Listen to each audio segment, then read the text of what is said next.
خب سلام دوستان، کل خوش اومدید به این ویدیو. امروز قراره که نسبت به ویدیوهای پیشی آنباکس کمیدی بیشتری داشته باشیم، پس تا آخر ویدیو همراه ما باشید. ولی هنوزم میگم این آنباکس کمیدی زیادی نیست و قراره در ادامه آنباکس کمیدی خیلی بیشتری براتون آنباکس کنیم.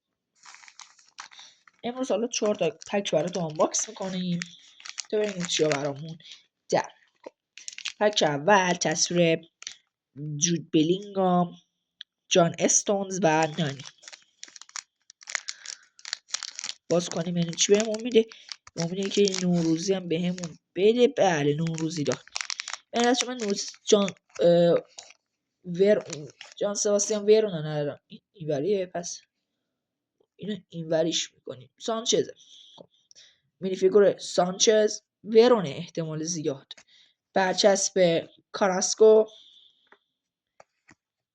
برچسب پریمیوم ورلد کاپ زیکو، کارت بیسیک سانچز اوورال 79،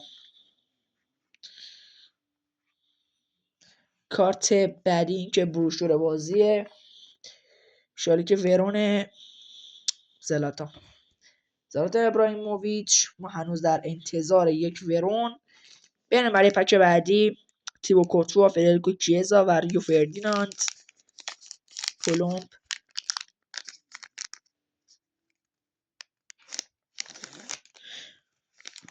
بازم نوروزی. خب خدا رو شکر تکرانی هم نیست، خدا رو شکر. یعنی برای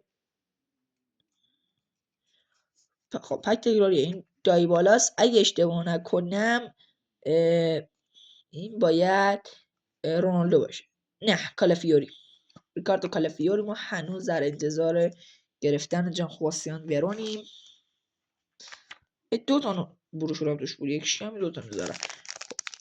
پک بعدی ارلینگ هالند، ورجیل فنداگ و فرانچسکو توتی.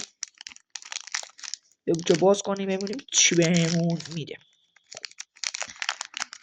امید دیگه کریمدی هم کارت کلاب کریمدی بگیریم. این سانرو تونالیه. بله سانرو تونالی و گتوزو. نه گتوزو که توی چی بود اسمش؟ کانتونا، اریک کانتونا. برچسب کلاب میلان، برچسب پائولو دیبالا و کارت ساندرو تونالی. بریم برای پک آخر با تصویر رونالد آراخو، کریم بنزما و سرخیو آگوئرو. باز کنیم که ببینیم چه بهمون میده. خب نوروز خوره این دفعه یه ورون باشه. واقعا من در حسرت گرفتن جان سباستیان ویرون. فکر کنم رونالدو. یکی جان استونز. رونالدو بشه خوشحالم حداقل. پابلو آیمار، کارت نوروزی پابلو آیمار. خب خیلی هم که تا اینجا این ویدیو رو نگاه کردید، یه بار کارت رو با هم مرور میکنیم. کارت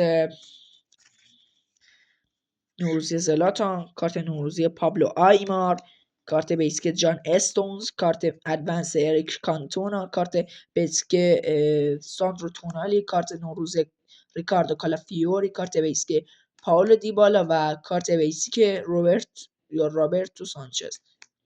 خب خیلی ممنون که تا اینجا ویدیو رو نگاه کردید. اگه دوست دارید که ویدیوهای بیشتری هم از من ببینید حتما توی کانال بهم بگید. تا ویدیوهای بعدی بدرود.